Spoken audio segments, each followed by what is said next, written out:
Tunasikitika kabisa na kulaani yale yote ambayo yanaendelea kutokea kila inapokuja swala la kuabudu kwa waumini wa kanisa la Ufufuo.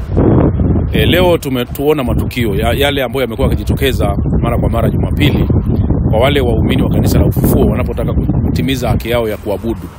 Tumeona video na tumezungumza na baadhi ya viongozi waumini takriban zaidi ya 50 wamekamatwa na wako kwenye vituo mbalimbali vya polisi, na wengine wameumizwa na wengine wanazuiwa kupewa PF3 kwenda kupatiwa matibabu. Jambo ambalo linahuzunisha sana kwamba ni kwa nini jeshi la polisi liendelee kuzuia Watanzania wasifanye ibada. Na cha ajabu ni kwamba leo ibada wamefanya katika jengo au kanisa la kanisa la jingine kabisa la KKT. Wamekwenda kufanya ibada kwa sababu kilichozuiwa ni ibada za kanisa au kile ambacho kiko kwenye mgogoro ni ibada za kanisa la Ufufuo. Sasa kama Watanzania wameamua kwenda kufanya ibada kwenye makanisa mengine, kwa nini waingie kwenda kuwasumbua? Taarifa tulizopata ni kwamba takriban waumini 500 walikuwa wanafanya ibada kwenye jengo lingine kabisa la kanisa ya madhehebu ya KKT katika maeneo yale. Lakini polisi waliwazuia, waliwasubiri wamalize ibada zao, wakaanza kuwakamata na kuwaharasa na kuwapiga, wengine wameumia kama tunavyoona. Tunalitaka jeshi la polisi liache kuumiza Watanzania ambao wanatimiza haki zao za kimsingi. Watanzania wana haki ya kuabudu, tusicheze na imani za watu.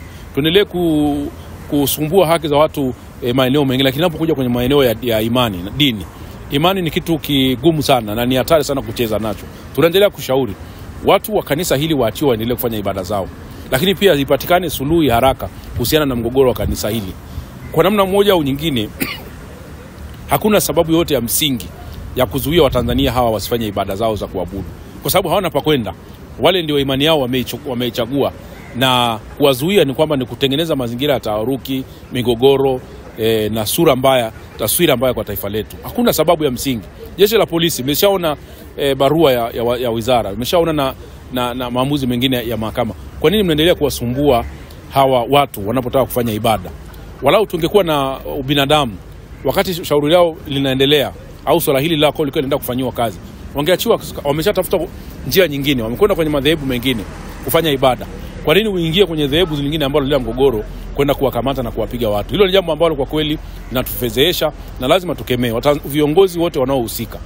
Pamoja na kwamba tunajua huu ni muda wa uchaguzi, watu wako busy na uchaguzi, lakini tusiruhusu haya mambo yakaendelea kutokea katika taifa letu.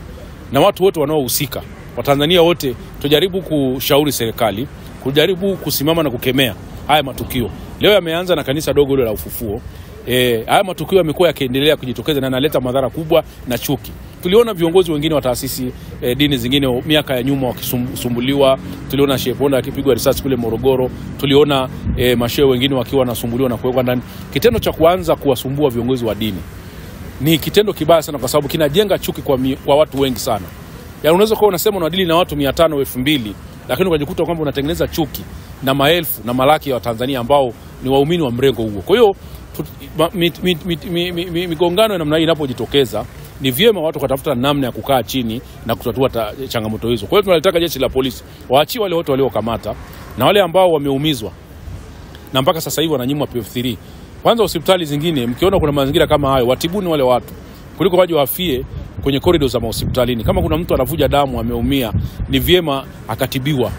PF3 ni swala la haki. Hakuna kituo cha polisi ambacho kina haki na mamlaka ya kunyima PF3. Na kama itatokea kuna mtu amenyimwa PF3, ni vyema tukajua kituo cha polisi kilichonyima PF3. Lakini pia hospitali mnaruhusiwa kuwatibu watu ambao kwa mazingira kama hayo, kwamba amekwenda kufanya utaratibu wa kupata PF3 lakini wakanyimwa na hali yake inazidi kuwa mbaya.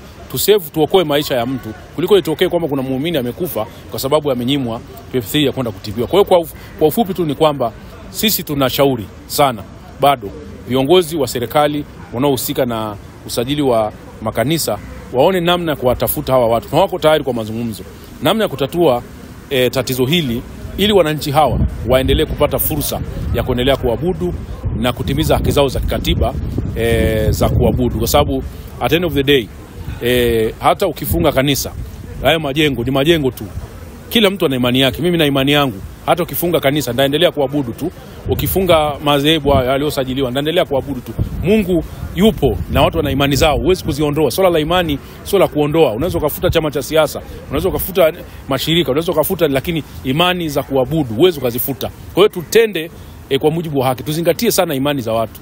Kuzuia wananchi wanapotaka kwenda kuabudu siku yao ya kuabudu ni kutengeneza mazingira magumu sana katika taifa. Kwa hiyo tuzingatie hilo, na tunashauri kwamba kanisa hili isitokee tena kwamba kila Jumapili tunaona vita baina ya polisi na waumini wa dhehebu hili.